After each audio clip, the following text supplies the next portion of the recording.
चुपके से इश्क, समधी और समदन की अधूरी कहानी।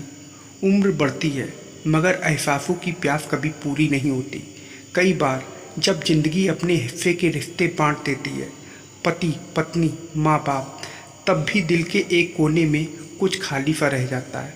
और फिर अचानक कोई ऐसा मिल जाता है जो बिना कुछ कहे सब समझ जाता है। उसकी आंखें कुछ ऐसा कह जाती हैं जो सालों की खामोशी को तोड़ देती है। और फिर रिश्तों की परछाई में दिल कुछ ऐसा करने लगता है जो उम्र के लिहाज से बाहर होता है मगर एहसास के बेहद करीब। आज की कहानी है विनोद और फरोज की, समधी और समदन जो बनते हैं एक दूसरे के हमराज। एक ऐसा रिश्ता जो नाम नहीं मांगता मगर हर स्पर्श में, हर खामोशी में कुछ कह जाता है। ये कहानी प्यार की है मगर उन लोगों की जिनसे दुनिया कहती है अब प्यार तुम्हारे बस की बात नहीं। पर क्या प्यार वक्त देखता है? आइए सुनते हैं चुपके से इस समधी और समदन की वो अधूरी सी मगर दिल से जुड़ी हुई मोहब्बत की कहानी। विनोद पहली बार फरोज से तब मिला जब बेटे की शादी की बातचीत शुरू हुई थी। हल्की गुलाबी साड़ी में फरोज जब आई थी तो विनोद कुछ पल को चुप ही रह गया था। वो कोई फिल्मी सौंदर्य नहीं थी लेकिन उसकी आंखों में एक सुकून था, एक अपनापन जो विनोद ने सालों बाद महसूस किया। आप चाय लेंगी? विनोद ने पूछा था। फरोज मुस्कुराई थी। हाँ, पर अदरक वाली हो तो मज़ा आ जाएगा। उस हंसी में कुछ था जो दिल को चुभा भी और सुकून भी दे गया। शादी हो गई, अमित और नीतू अपनी नई जिंदगी में व्यस्त हो गए, लेकिन समधी समदन की दोस्ती गहराती गई। कभी फ़ोन पर हल्की फुल्की बात, कभी किसी फैमिली गेट टुगेदर में एक ही कोने में बैठकर बातें करना। दोनों को ही महसूस हो रहा था कि ये सिर्फ रिश्तेदारी वाली बातें नहीं रहीं।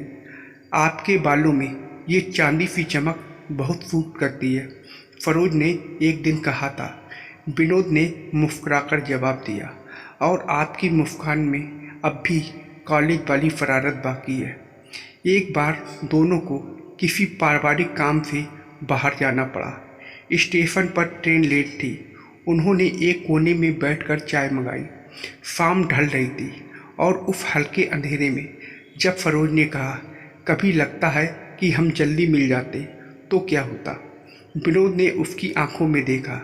शायद मैं तुम्हारा पति होता और रोज़ तुम्हें ऐसे ही देखता। वो लम्हा ठहर सा गया।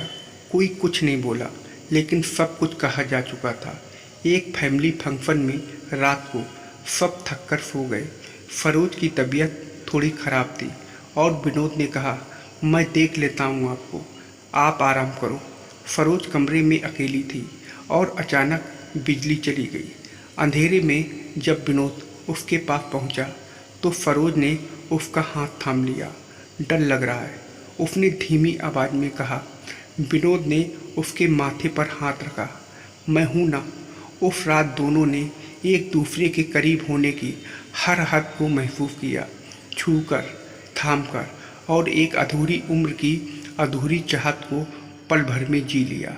वो कोई जोरदार रोमांस नहीं था लेकिन उन थमी हुई सांसों में, वो कपकपाती उंगलियों में बहुत कुछ कहा गया।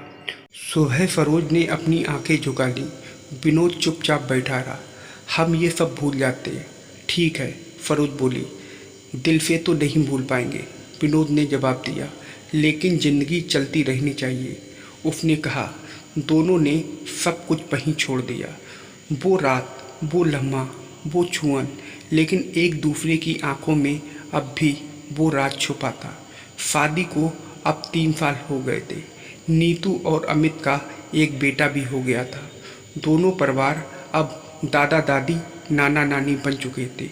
एक दिन नीतू ने फ़ोन पर कहा, मम्मी पापा लोग कुछ दिन हमारे पास आ जाइए, बेबी को भी अब आप लोगों की ज़रूरत है। फरोज ने हामी भर दी। इत्तेफाक देखिए, विनोद को भी उसी समय अमित ने बुला लिया। दोनों बुजुर्ग फिर से एक ही छत के नीचे थे।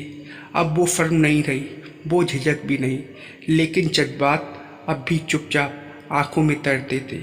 एक रात बच्चे सो चुके थे। बाहर हल्की बारिश हो रही थी। फरोज बालकनी में बैठी थी, चाय का मग हाथ में, और मन कहीं भटकता हुआ। विनोद चुपचाप पास आकर बैठ गया।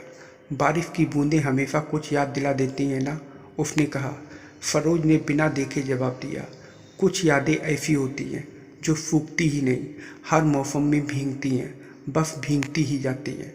उस रात दोनों ने खूब बातें की, जिंदगी, रिश्ते, समझौते, और वो एक लम्हा जो उनके बीच हमेशा जिंदा रहा। तुम्हें कभी कोई मलाल होता है? फरोज ने पूछा। विनोद ने कहा, हाँ, एक ही मलाल है कि तुम्हें सिर्फ एक रात के लिए पाया, लेकिन उस एक रात ने ही मुझे जिंदगी भर की तसल्ली भी दे दी।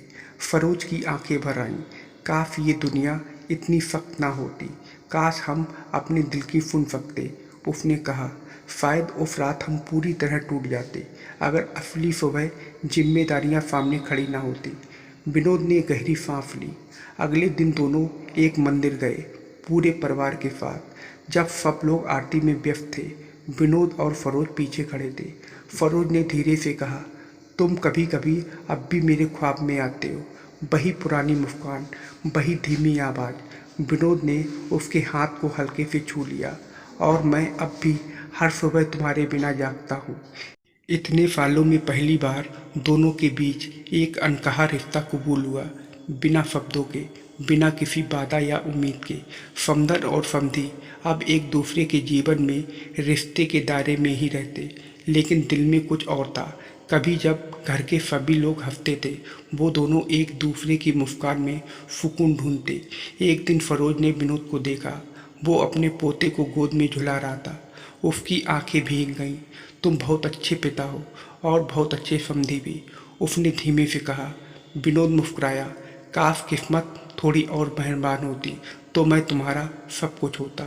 वो दोनों अब उम्र के उस पड़ाव पर हैं जहाँ समाज कुछ कहता नहीं और दिल कुछ छुपा नहीं पाते। उनकी मोहब्बत आज भी वही है, आंखों में बसी, बातों में छिपी और चुपचाप धड़कते दिलों में गूंजती हुई। ना उन्होंने कुछ मांगा, ना कुछ छीना, बस जो मिला उसी को इबादत समझकर जी लिया। कुछ मोहब्बतें मुमक्कल नहीं होती, फिर भी वो अधूरी नहीं लगती, वो बस दिल में रह जाती हैं, बहुत गहराई से। तो दोस्तों, आप लोगों को यह कहानी कैसी लगी कमेंट करके ज़रूर बताइएगा, और वीडियो को लाइक सब्सक्राइब करके हाइप करना मत भूलिएगा। धन्यवाद।